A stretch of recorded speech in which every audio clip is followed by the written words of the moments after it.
Magagalit na naman dito ang mga bangagan, mga kababayan. Dahil dito sa binalita ni Corina Sanchez na mas maraming Pilipino ang ayaw maipa-impeach si Sara Duterte. Oh, taliwas po yan, mga kababayan, sa unang inilabas ng mga survey ng mga bangag na marami daw Pilipino ang gustong ipa-impeach si Sara Duterte. Ngayon, mga kababayan, sa ibang survey firm. At take note, may bahid pa na pagkadilaw, mga kababayan, ha? Ang survey firm na ito na WR Numero. Oh. A tint of yellow pa yan, mga kababayan. At sila na mismo ang nagsabi na karamihan sa mga Pilipino hindi gustong ma-impeach si Sara Duterte. At si Corina Sanchez pa ang nagbalita, mga kababayan.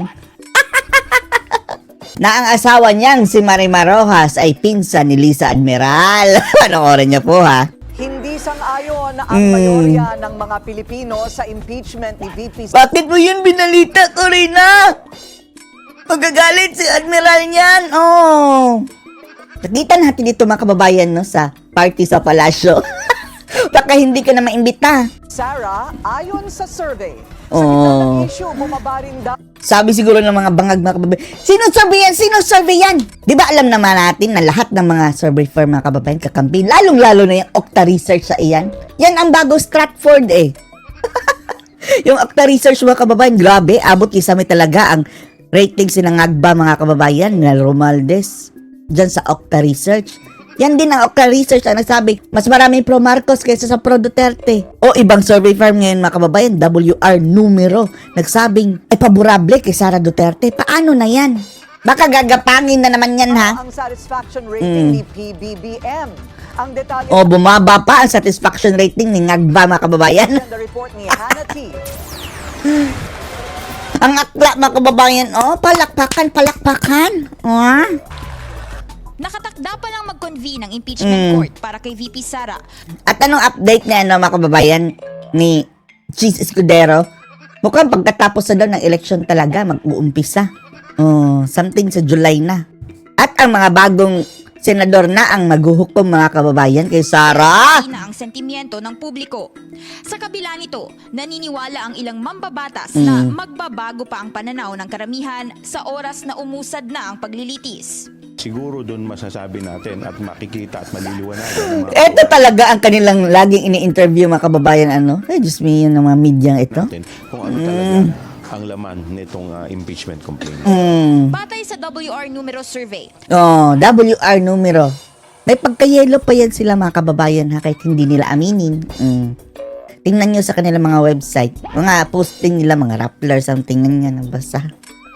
Kadilawan, 47% ng mga Pilipino ang hindi pabor sa impeachment ng bise. At eto, mga kababayan, tingin natin, hindi pa yan talaga ang totoo. At kung tatanungin mo, mga kababayan, more than kalahati, mga kababayan, sa mga Pilipino talaga. Hindi lang 47% ang hindi pabor sa impeachment. 33% ang sumusuporta. 33, meaning, mga kababayan, 3 out of 10 lang ang supporter ni Bangag na gusto ng impeachment. Habang 20% ang walang opinyon. Malakas pa rin ang suporta kay Duterte sa 66% lang ang suporta ni Duterte sa Mindanao? I don't think so. Walang taga Mindanao ang naniniwala dyan, mga kababayan, na 66% lang. 90 to 95% ng taga Mindanao ay supporter ng mga Duterte. Gayun din sa Visayas, mga kababayan, siguro lesser. Pero nasa 70% pa rin pataas. Sa Maynila, siguro 50-50 pa. Mindanao, kung saan 66% ang kontra sa impeachment. Ang sarap mag-survey talaga, mga kababayan, no? Ng sariling survey natin. Dahil duda tayo dito sa mga survey, mga kababayan, Mukhang variable. Pero sa Metro Manila, 48% ang pabor sa galaw ng Kamara. 48%. Hindi kumabot sa kalahati. Kala ba namin, ang dami nang gustong may pa-impeach si VP Sara Duterte. I think para sa akin personally, Isa na naman itong traitor ng mga kababayan ng Mindanao, sabi ng mga netizens. Yan talaga paborito nilang interviewin, no?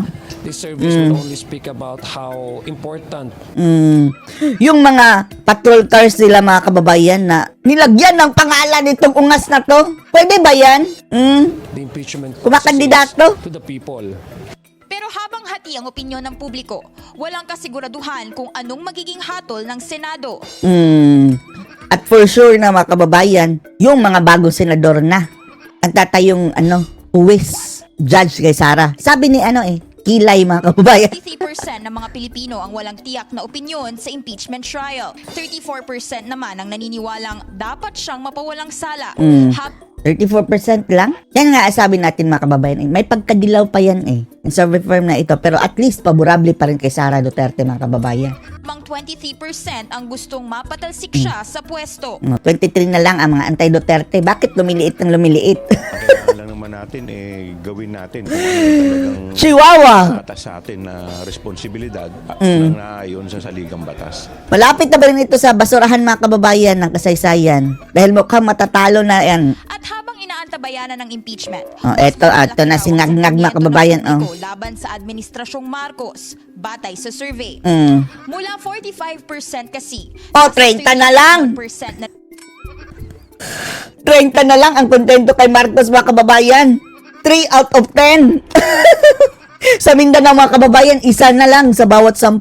Kung hindi ba 10 sa bawat 10 ay ayaw na kay Bangag. Gayun din sa Visayas. Yan, sa Maynila na lang siguro yan. lang daw ang kontento Hindi, sa Luzon. O sa Ilocos. o sa pamamahala ni PBBM. 43% naman ang hindi nasisiyahan sa Oh, kanya. 43%. Sa tingin natin, mga 80% ng Pilipinas hindi nasisihan kay BBM. Pinakamataas ang disapproval ratings sa Visayas at Mindanao. Pero bumaba Bakit hindi nyo binanggit kung ilan ang rating niya doon? rin ang ratings ni VP Sara. At least si Sara, 41% pa rin, mga kababayan, si Sara Duterte. Si BBM, 30 na lang. At partida pa yan, mga kababayan, ha? Hinila pa siguro yan pababa kay VP Inday. 57%, nasa 41% na lang ang kontento sa kanyang pamamahala. Pero kay BBM, 30. 29% ang hindi nasisiyahan. 29 lang ang hindi nasisihan. Yan ang mga bangagan, mga kababayan. Yung unit team ng mga pulahan, pinklawan, dilawan, etc. Yung mga kalaban ng mga Duterte dati. Habang 30% ang undecided. I don't think so na undecided, mga kababayan yan. Most likely, mga kababayan, young 30, andun yan kay Sara, 77%. Ayon sa isang political analyst, Sino to? masyado raw malaki ang porsyento ng undecided o neutral sa naging survey. Hamon na raw ito sa administrasyong targetin sila sa kampanya Sige, targetin nyo! sa mga susunod na buwan. Battleground na raw ang malaking hanay ng mga Pilipinong hindi pa kumbinsido sa performance ni na PBBM at VP Sara. Kaya malaking Etong Bilyonaryo Channel, mga kababayan, no? Dilaw na dilaw ito, mga kababayan. Si Llamas, yung matulis yung mga kababayan, pangil. Maliit na matulis. bahagi ng labanan ngayon will be the narrative, Kalbo din. Ay, hindi, panot. will be perceptions, will be ano ba yung kwan? Ano ba yung messaging? No? Kaya tingin ko malaking bahagi in the next few months will be an air war. An air war para dito sa mga Ito anti-Marcos ito dati, mga kababayan Pero yung Marcos Senior. Pero nagpapanggap lang ito, mga kababayan na medyo nagsusoft kay Bangag, mga kababayan. Pero ginagamit lang nila for sure si Ngagba. Dahil nakakabinibisyo sila. Dahil kung papipiliin sila, mga kababayan, mga Duterte at si BBM, mas pipiliin nila si Bangag. undecided. No? Yan ay clearly May bilang pa ba itong ungas na to? Akbayan yan, ha? Kasama yan aklayan, mga kababayan. Bayan. sa mga policies ng gobyerno, especially in relation sa inflation, in relation sa employment, Ano ba ang expertise mo? Rallyista. in relation sa wages. Kinuha to, mga kababayan Umangat-angat lang ito ng konti dahil binihisa ni Panot at ginawang advisor. Mio. Rallyista, nag-advisor. Etc. Ngayon, mga kababayan, akala mo kung sino. Impeachment. 56% ng mga Pilipino ang naniniwalang dapat manatiling neutral si PBBM. 24% naman ang gustong hadlangan niya ito. At 20% ang naniniwalang dapat niya itong suportahan. 20 lang. Yan na ang totoo, mga kababayan. Siguro, mga 20% lang yung support ni BBM or less. Na nang nilinaw ng Pangulo at ilang mga mambabatas na hindi manghihimasok ang executive branch pagdating sa paglilitis ng Hindi nang hihimasok. Tapos, ano yung sabi? Grabing bribery doon sa mga kababayan, lower house. Para pumirma lang ang mga mambabatas. Sa ngayon, gayon, inaasahan ng ilang House lawmakers ang partisipasyon ng publiko sa ikakasang paglilitis. At saka ang kanyang pamilya. Animal. Smea. Nakakainis itong animal na ito, mga kababayan. Akala nyo kung ginawang public figure. Ano masasabi niyo dito, mga kababayan? Post your comments below.